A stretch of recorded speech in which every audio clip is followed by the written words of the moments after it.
Okay po. So, good afternoon everyone and welcome po sa Starbucks virtual MOA signing and we at the Department of Science and Technology Information Institute would like to thank you all for joining us here today po.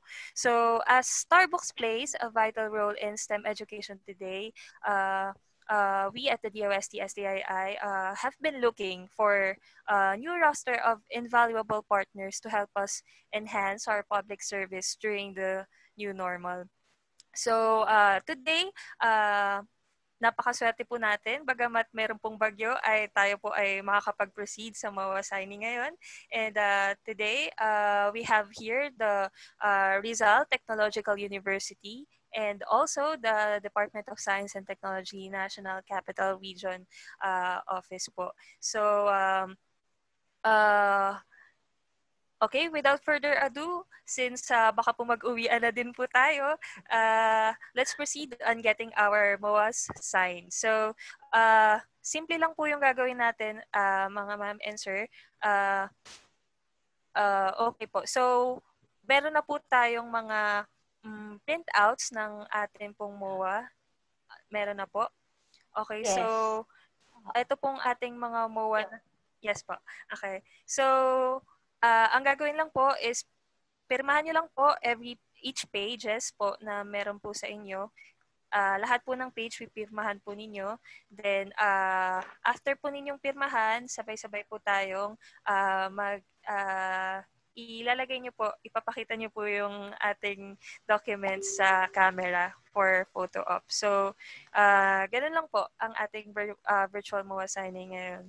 So, okay po. So, okay po. So, let's start na po. From RTU, kasama po natin ngayon si President Maria Eugenia M. Yanco, President of RTU.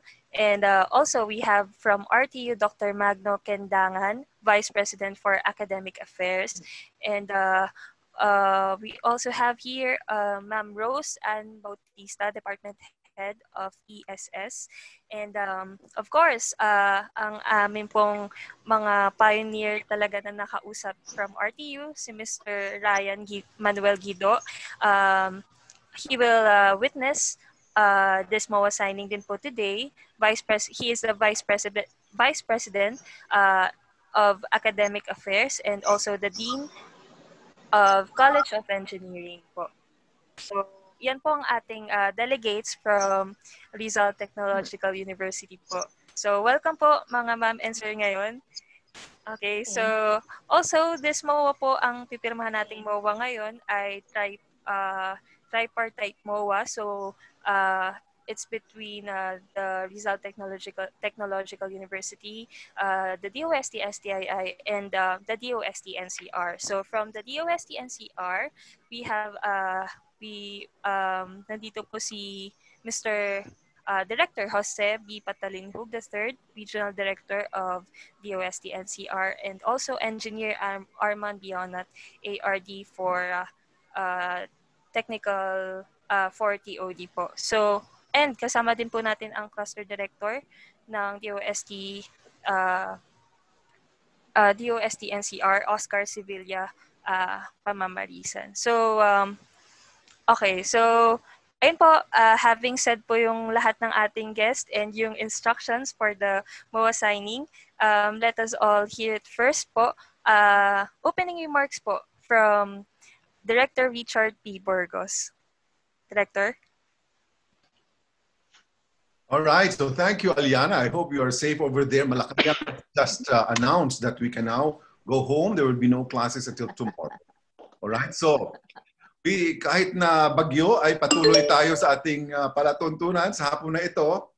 This is really memorable, very memorable date because maliban sa bagyong Ulysses, which is now approaching our area, today is also November 11. And if you take a look at the numbers, 11, 11, 20, 20. Yan. So, paulit-ulit pong numbers na yan. That's a lot of money bags. So, kung mahilig kayo sa Shopee at Lazada, kahit magbagyo, pwede kayong umorder kasi malaki ang discounts ngayon. Alright, so sana matandaan natin na on this day, we are signing a document that will detail the relationship between DOST through the NCR Regional Office and the Science and Technology Information Institute with the Rizal Technological University. All right? So, and this has to do with STARBOOKS. STARBOOKS is like the story of STII. Small, meaning to say few people. We only have 64 plantilla positions. Small because we have a small budget, but notwithstanding our size, we believe that we have a big voice. In fact, through this pandemic, all right, we were the enabler for DOST to continue engaging our publics, informing our people and the rest of the world about the latest developments in science and technology in the country today. All right? So maliit man kami, malaki ang aming boses. Yun lang po ang malaki sa amin. Ngayon, STARBOOKS is also proving to be a viable channel for communicating science for the people. And thankfully, we signed a memorandum of agreement with the Department of Education, which in February 14 this year, just a month before the lockdown, signed an agreement with us that they will adopt STARBOOKS as an alternative learning resource and that they will now include it in their learning commons. So all science teachers and mathematics teachers in whatever level, in the public school system, all right, under DepEd, will now have access to STARBOOKS content in their learning commons.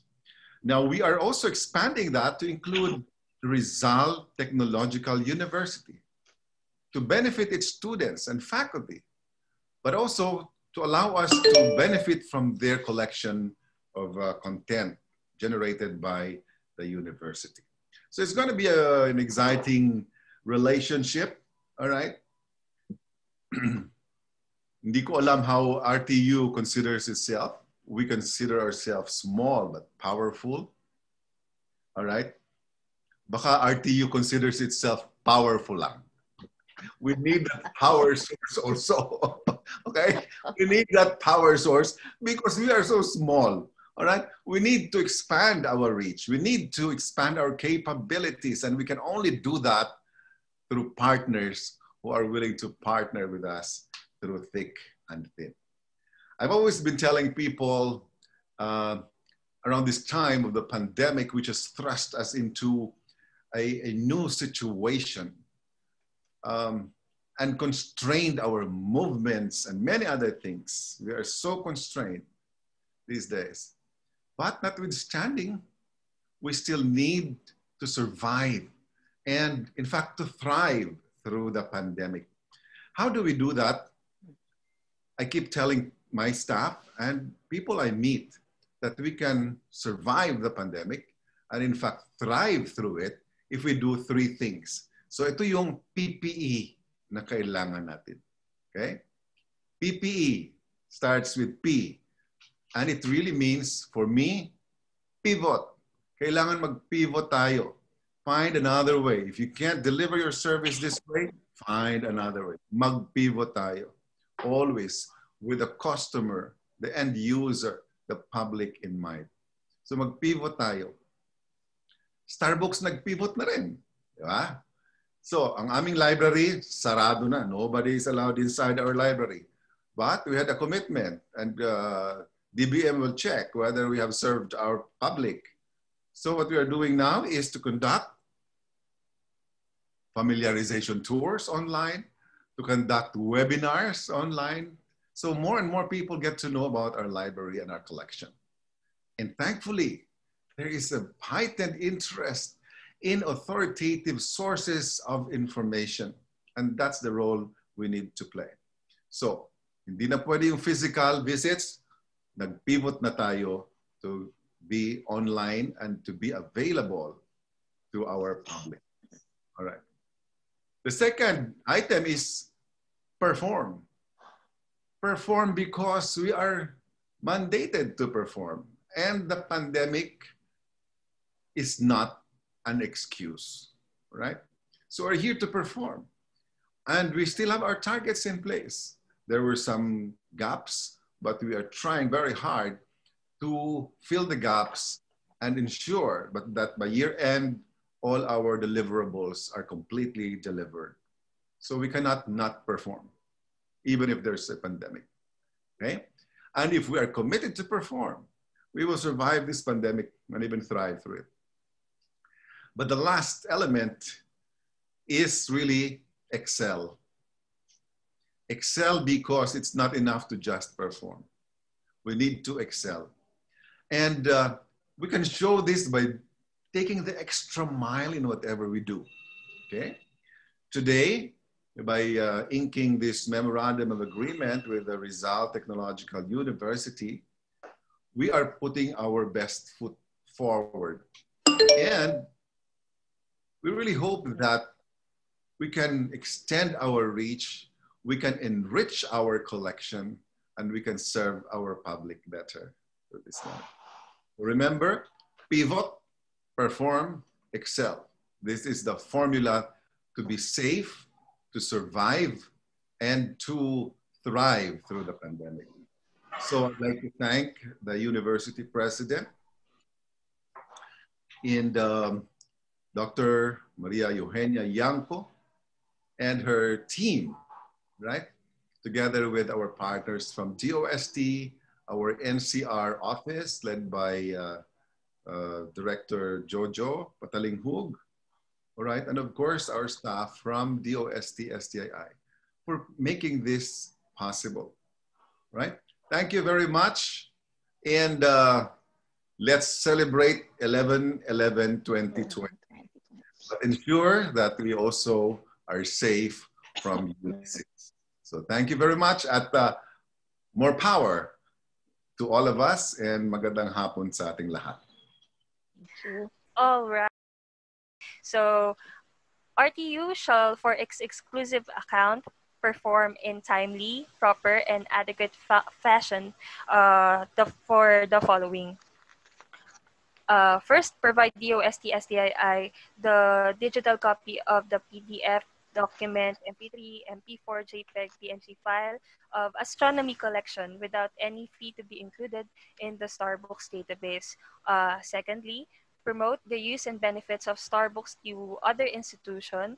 Third and lastly, responsible for the coordination of S&T materials of their affiliated institutions or agencies and libraries for possible inclusion of STARBOOKS. So DOST-NCR shall for its exclusive account timely, properly, and adequately perform the following. First, coordinate with RTU, Department of Earth and Space Sciences for the content submission plan and promote the use and benefits of STARBOOKS to other institutions, which is palagi naman po talagang ginagawa ng DOST-NCR. Thank you po.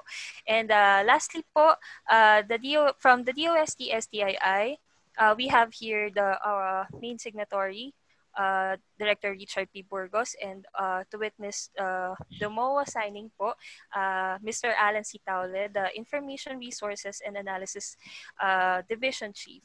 So, ito naman po ang obligations ng DOST-STII.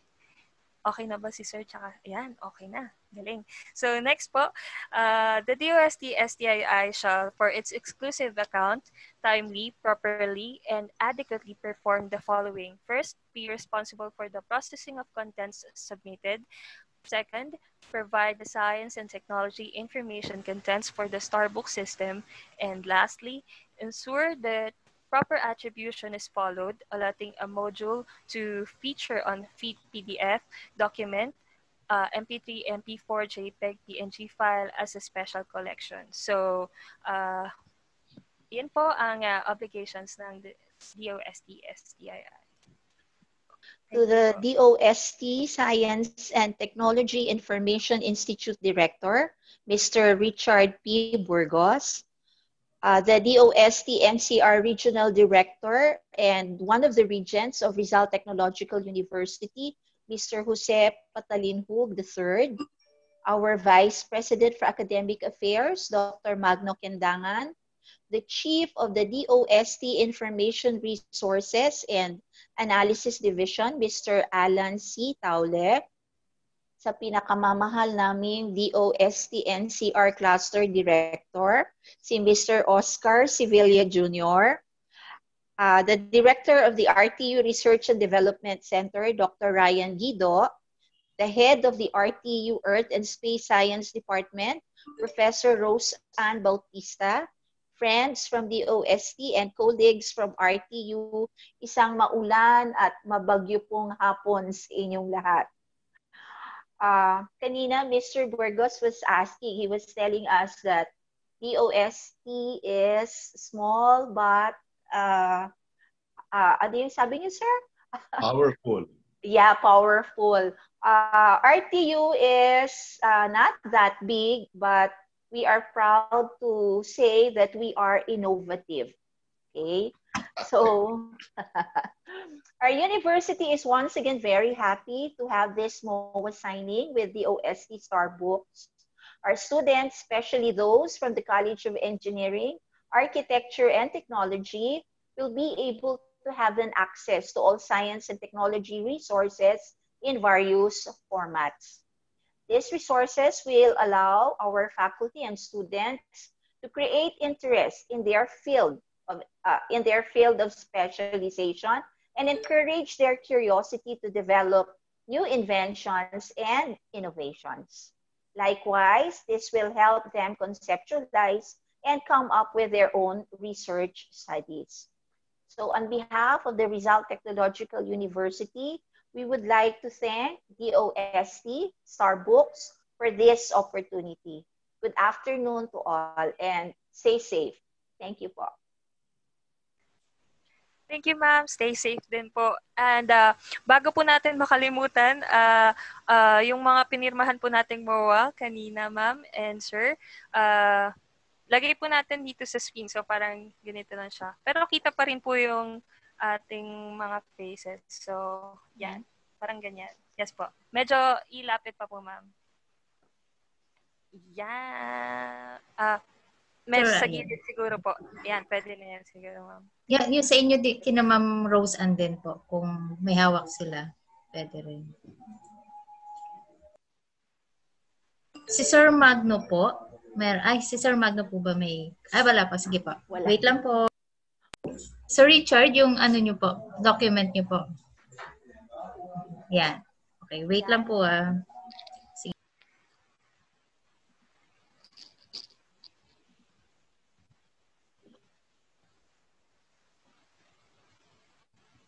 Okay. Sir Alan, okay. Okay, 1, 2, 3. Sige. Hide. Ayun. Wait lang po Sorry, wait. Hide. Yun. Sige po. Mag-capture na po ako. Okay, 1, 2, 3. Okay, thank you po. Thank you.